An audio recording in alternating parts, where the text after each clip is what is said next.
मैंने उस सिचुएशन को अच्छे से हैंडल करा, पर 9:30 बजे मेरा इमोशन टूट गया और वो मैं इतना रोई। Thank you so much, thank you. Goosebumps आ रहे हैं मेरे को। Thank you. हमारे यहाँ बाहर दंगे हुए थे, तो इतना वर्स्ट कंडीशन था, जो गाड़ी दिख रही थी उस पे आग लगाई जा रही थी, इतनी लूटपाट मची, सब कुछ इतने वर्स्ट कि हम लोग तो बाहर जाने का सोच भी नहीं। Thank you for the God कि हमें सेफ प्लेस पे रखा इन द कैंपस। एक जगह जाके मैं स्टक हो गई थी, वहां पे मैं बिल्कुल सुन हो गई थी, मुझे कुछ नहीं पता समझ आ रहा था कि मैं क्या करूं, क्योंकि मेरी बेटी भी जाती थी स्कूल में 35 kilometre away from this place, वो वहां स्टक हो गई थी। उस टाइम मतलब मैं अभी भी आपको बता रही हूँ तो मेरे रोंगटे खड़े हो रहे हैं कि मैं उस टाइम, क्योंकि मेरे हस्बैंड यहाँ पे नहीं है, तो मैं अकेली कैसे मैनेज करूँ। मैं इधर उधर भाग रही हूँ, कुछ समझ में नहीं आ रहा है।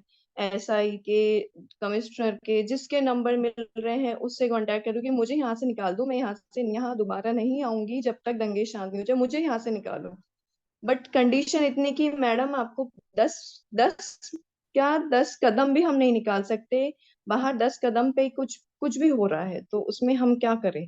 तो फिर सबसे पहले मैंने शांति से, मेरे दिमाग में एक विजुअलाइजेशन करा, मैंने भगवान के सामने जाके कि मेरी बेटी शाम तक घर आ चुकी है, बस दैट्स इट। उसके लिए thank you thank you thank you so much. मैं आरती करती हूँ शाम को, तो मुझे ये था कि आरती पहले वो आ गई है, पर वो आरती तक नहीं आई थी, पर वो बाद में आ गई। आरती पहले वो स्कूल से निकल चुकी थी, मतलब 6:30 बजे वो स्कूल से निकल चुकी थी, पर यहाँ पे शाम को 5:30 बजे इतनी गाड़ियां जली कि उन्होंने, मिलिट्री ने अलाउ नहीं करा। तो वो उसके बाद उन्होंने जैसे अलाउ करा कि जैसे रास्ता खुला, thank you to that lady SI, उसने फर्स्ट कॉल मुझे करा, मैडम रास्ता खुल गया है, आप बच्चे को ले आओ जाके। वंडरफुल। ओके ठीक है। उन्होंने मायरा को मेरे घर पे 10 बजे छोड़ा।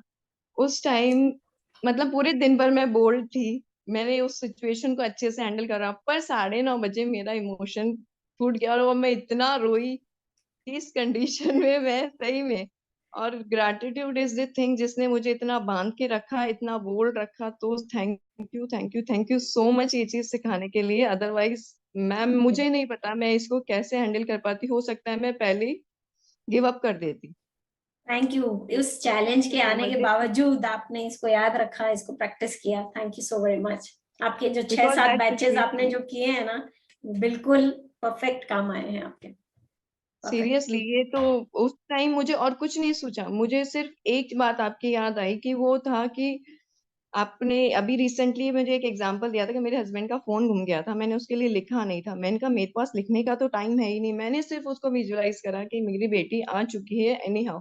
अदरवाइज यहाँ पे बच्चे मैम कल सुबह आके पहुंचे हैं, कुछ बच्चे उन्हें स्कूल में नाइट स्टे कर रहे हैं, कुछ बच्चे अभी तक स्कूल में फंसे हुए हैं, वो लोग नहीं आ पा रहे हैं बिकॉज पलवल में इतना माहौल खराब है, तो वो निकल ही नहीं पा रहे हैं। तो वही चीज, तो thank you thank you thank you so much God and specially you कि ये चीज सिखाई और फील कराई। अदरवाइज ये चीज हम लोग प्रैक्टिकली लेते नहीं है कि हो जाता है ठीक है, भगवान को थैंक यू बोला, पर ये चीज क्यों हुई, कैसे हुई, ग्रेटिट्यूड के कारण। तो जी। Thank you thank you, thank you thank you so much, thank you. Goosebumps आ रहे हैं मेरे को। Thank you. Thank you, thank you so much for practising and coming online for sharing. Thank you so very much.